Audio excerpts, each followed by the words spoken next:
Welcome back to Up Close. If you happen to be the lead meteorologist on the #1 morning show in the country, and you also happen to have a history of battling depression, and you also happen to have written a book about all this, what would you call it? Well, if your name is Ginger Zee, you come up with the clever and powerful title, Natural Disaster. I cover them, I am one. The book comes out this week, and Ginger Zee, just by coincidence, happens to be in our studio this morning. Welcome. Here I am. Yeah. Thank you. And yes, that title is so, it came to me so quickly because it's exactly who I am, and it fits everything about my life. Before we get into that, you thought of this. You didn't have some book publisher do it, No. a PR person. Yeah. How did you think of it? I started with a character that I've had in my head. I wanted to write for a middle school or an elementary school aged children's book because I really love science. I'm a meteorologist, like nerd at heart, and I've always wanted to leave some sort of legacy of science. I started talking to the publisher about that book, and they said, your stories about your life, that's a book. And I was like, really? Okay. And I started thinking about it. And as I started writing, it was therapeutic. It started having major purpose. And I thought, wow, okay, I guess this really is a book. And I finished that faster than I did the other one that I had sold already. Isn't that interesting? Because, you know, and I say this with all due respect, because the same as we do, you perform when you do your news and you do your weather, and you out there covering natural disasters.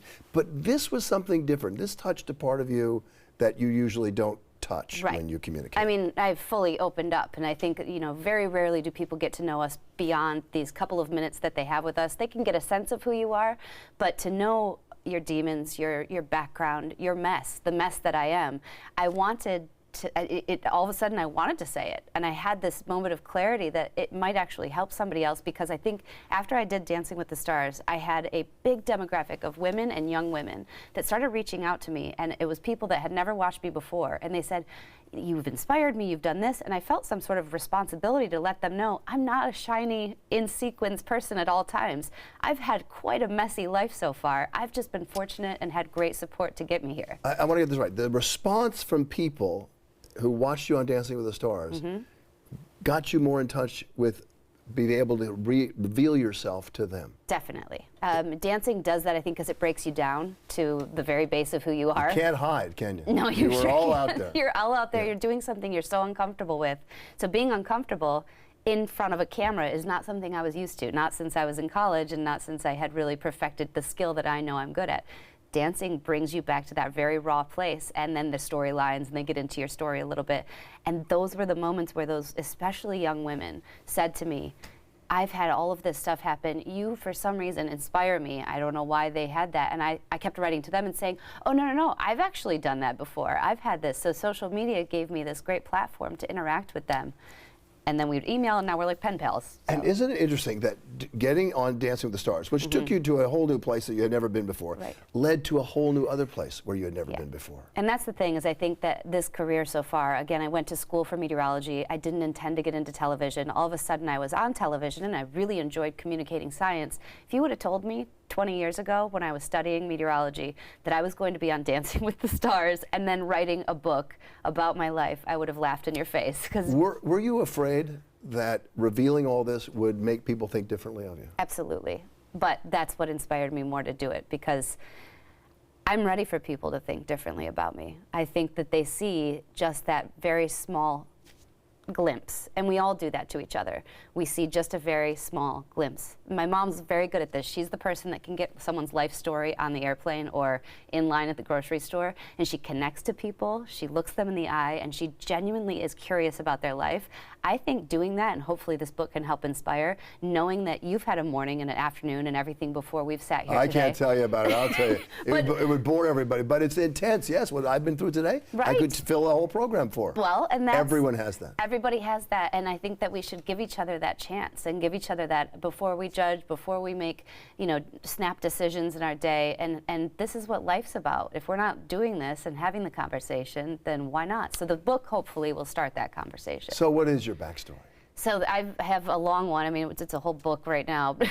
I feel like that's the other thing. In the 1.5 minute, 2-minute version. I grew up in West Michigan, in Grand Rapids, Michigan, and my parents divorced early. I fell in love with storms on Lake Michigan. My mom was engaged for a short time to a guy who had a cottage there. So I had this great summer where I fell in love with weather, and that's what inspired me to get into meteorology. That's the fun part. At home, it was a little chaotic. My mom's a very fiery Italian woman, and we had, you know, post-divorce things happen. And I think that I emotionally had a little bit of a stalwart, or a little bit of, just didn't grow in necessarily the right way. Psychologically, I had a couple of things going on. In my family, we've got a couple of mental health challenges going on that I was definitely dealing with. As I grew up and went to college for meteorology, my career was always on the up. I was always pushing.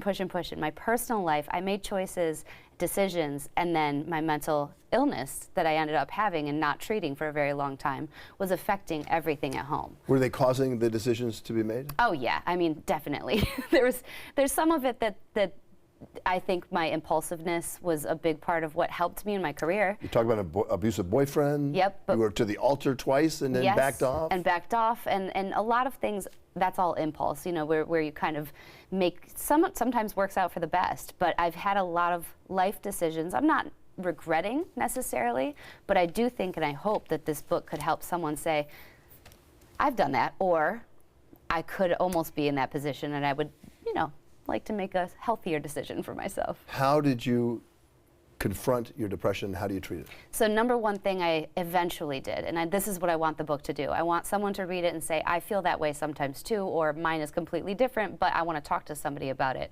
I didn't commit to getting better until I moved to New York City. That was what changed my life. I knew I had some sort of decision-making issue. I knew I wasn't the best in my personal life, but I never committed to making myself better and getting the help I needed. The second that I said, I have a problem, I need help with depression, I was solved. And I've been in therapy and I've had a great time and I've had this joyful 6 years of living here. And so Manhattan cured me, really, is what I'm saying. Mental health issues are a huge issue. Yeah. A huge, important issue in this city, in the country. Depression is not a character deflaw. No. It is an illness, Right. and you're dealing with it now. And it's something that I know is never gone. I don't think that you're cured from depression. I think I've learned so much in the past 6 years of how to, a tool set that I can use every time I see it coming. And I can see it coming. I know when I feel it, I know, and people around me know it. And I've created this great barrier to fight it off. It doesn't mean it won't get there someday again. I'm not realistic, but I'm ready. By talking about this, Ginger, you are inspiring right now people who might not know what to do with their mental illness and their depression. I hope so. That's all I want. I just want one person, doesn't matter the age or gender or whoever it is, to just say, I've had that feeling. I've had, and I describe it in depth. And I think for me, when it gets buried to the point of so low, it's vacant. I don't care about anything. And everything goes, and I let everything go, and that's something that I hope that people don't get to. You are pregnant with your second child. You have one child already with your Yes. husband. All that happening since you moved to New York. Yeah. Right. So you're on your way to I happiness. have found there. a lot of purpose. It's hard not to have purpose when you have a 2-year-old and something kicking you every 10 seconds. Well, and I appreciate you coming here because you're due in February. Yes. I want to get a couple things out before we talk. Sure. One, you have a book signing coming up on Yes. Tuesday. Yes, Where? Tuesday night at the 92nd Street Y.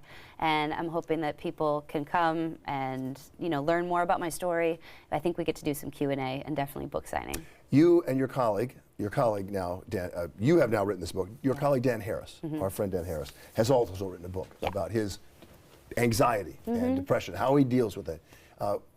What is this happening at ABC where you're revealing all these things They're that letting I us think talk our about predecessors would not have done before? No, and I definitely sat down with Dan when I thought about doing this because I read his book. I found it very helpful. I find his type of meditation really eye-opening and wonderful, and I think he's right in writing a book, and his purpose for doing it was right. Him sharing all of those struggles was so inspirational, and then he was able to guide me a little bit. I was lucky enough when I started, 10 days before I started my job at ABC News, I checked myself into a mental health hospital here in New York.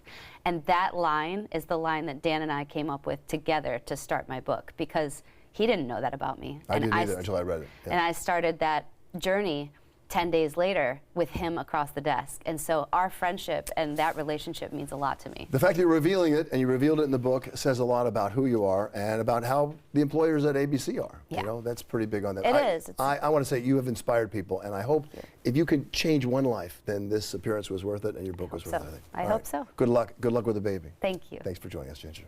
We'll see you at GMA tomorrow. Yes. When we come back, We change gears to talk politics. Political analyst Hank Scheinkoff.